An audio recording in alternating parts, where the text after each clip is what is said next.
Exodus 3 opens with Moses tending the flock of his father-in-law, exiled from his people.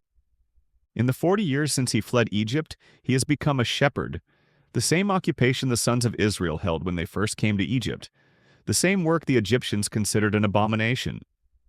By taking up this task, Moses stands with his people. Moreover, God is using this time to prepare his servant, waiting for the exact right time to intervene. Moses leads the flock through the wilderness and comes to Horeb, the mountain of God. There, the angel of Yahweh appears to him in a flame of fire from the midst of a bush. The word angel simply means messenger, but the passage makes it clear that this messenger is no created being. Verse 2 calls him the angel of Yahweh, but verse 4 says that God called to him from the midst of the bush. The speaker identifies himself not as a servant, but as the God of Abraham, Isaac, and Jacob. Moses hides his face, afraid to look upon God because he knows who stands before him. The same pattern has already appeared in Genesis. The angel of Yahweh spoke to Hagar in the wilderness, yet she said, "You are the God who sees me." He called to Abraham from heaven on Mount Moriah, saying, "You have not withheld your son from me," claiming what only God can claim. Jacob later prayed to the angel who redeemed me from all evil, and in the same breath called him the God of his fathers. In every one of these encounters, the angel speaks as God, bears the divine name, and receives the honor due only to God. He is not a separate deity or subordinate spirit, but the manifestation of Yahweh himself. The invisible God reveals himself through a visible presence, speaking face to face with his servant. The fire in the bush is the form that makes this possible. Moses sees that the bush burns with fire, but the bush is not consumed. The fact the fire does not need the bush for fuel shows God is self-existent and independent of creation. He doesn't depend on anything outside himself. The scene prepares Moses to understand who is speaking to him and what kind of power is about to act on behalf of Israel. When Moses goes to investigate, God calls to him from the bush, "Moses, Moses." Moses answers, "Here I am." And God tells Moses to remove his sandals. This command shows that Moses has entered the presence of the living God. It is a sign of reverence and humility. Even in ordinary life, a person removes their shoes when entering another's home, recognizing that they have stepped from common ground into someone else's domain. If that principle applies to human relationships, how much more so should Moses remove his own sandals in this situation? Moses stands before the Creator of heaven and earth, and because of that, the ground itself becomes holy. The act reminds Moses that he cannot approach on his own terms. He stands as a guest before the Lord of all. Holiness demands reverence, and reverence begins with humility. Then Yahweh speaks to Moses, "I have surely seen the affliction of my people who are in Egypt. I have heard their cry. I know their sufferings." These words repeat the words from the end of chapter 2. God's knowledge is not distant observation. It is covenant concern. He has come down to deliver his chosen people. The phrase, "I have come down," should remind us of Genesis 11, where God came down to see the Tower of Babel. In Genesis 11, God came down in judgment. This time, he comes down to redeem the oppressed and to judge Egypt's pride. God names the land of promise again, confirming that what he swore to Abraham is about to be fulfilled. God's next words turn from compassion to commission. He says, "Come now, and I will send you to Pharaoh." The man who once fled Pharaoh's wrath is now sent to face him. Moses answers, "Who am I that I should go?" The question sounds humble, but it also shows fear. God does not answer by explaining Moses' worth, but by revealing his own. He says, "Certainly I will be with you." It does not matter who Moses is. What matters is who sends him.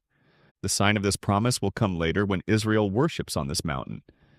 The goal of deliverance will be worship, not freedom for its own sake. Still, Moses asks, "They will say to me, 'What is his name?' What shall I say to them?" He knows the people will ask which God has sent him. And to Moses' question, God replies, "I am who I am." The Hebrew verb to be becomes the key to understanding who God is. Just as the fire doesn't need the bush to burn, God is self-existent, unchanging, and faithful. He depends on nothing. Everything else depends on him. He is the source of all that exists. Then God says, "You shall say to the sons of Israel, I am has sent me to you." He continues, "Yahweh, the God of your fathers, the God of Abraham, Isaac, and Jacob. This is my name forever." The name Yahweh means He is. God is the one who was, who is, and who will be. It is the covenant name now revealed in its full meaning. The patriarchs knew the name, but they did not yet see what it meant. Now the meaning of his covenant name, Yahweh, will be made known through God's actions. His being will be revealed through his deeds. When he acts in judgment and redemption, Israel will understand his name. Yahweh is the God who keeps his promises and delivers his chosen people. God commands Moses to gather the elders of Israel. He is to tell them that Yahweh has appeared, has seen their affliction, and will bring them out of Egypt. The same land is named again, the land of the Canaanite, Hittite, Amorite, Perizzite, Hivite, and Jebusite. The promise made to Abraham is unchanged. God assures Moses that the elders will listen to him. Together they will go to Pharaoh and ask for a 3-day journey into the wilderness to sacrifice to Yahweh their God. God then tells Moses what will happen next. Pharaoh will not let them go except by a strong hand. The hand is symbolic. It represents power and rule. Pharaoh believes his hand controls Egypt, but God will stretch out his own hand against Pharaoh. The plagues will show whose hand truly governs the earth. Yahweh's hand will break the arm of the oppressor. Finally, God promises a complete reversal. When Israel leaves Egypt, they will not go out empty. Each woman will ask her neighbor for silver, gold, and clothing. In this way, they will plunder the Egyptians.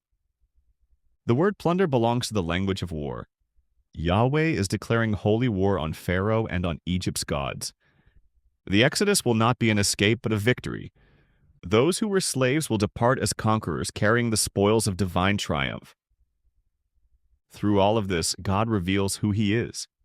He is the self-existent one. He burns without being consumed. He is the Holy One who descends to deliver. He is the faithful God of Abraham, Isaac, and Jacob. He is the Lord whose mighty hand will strike Egypt and save His people.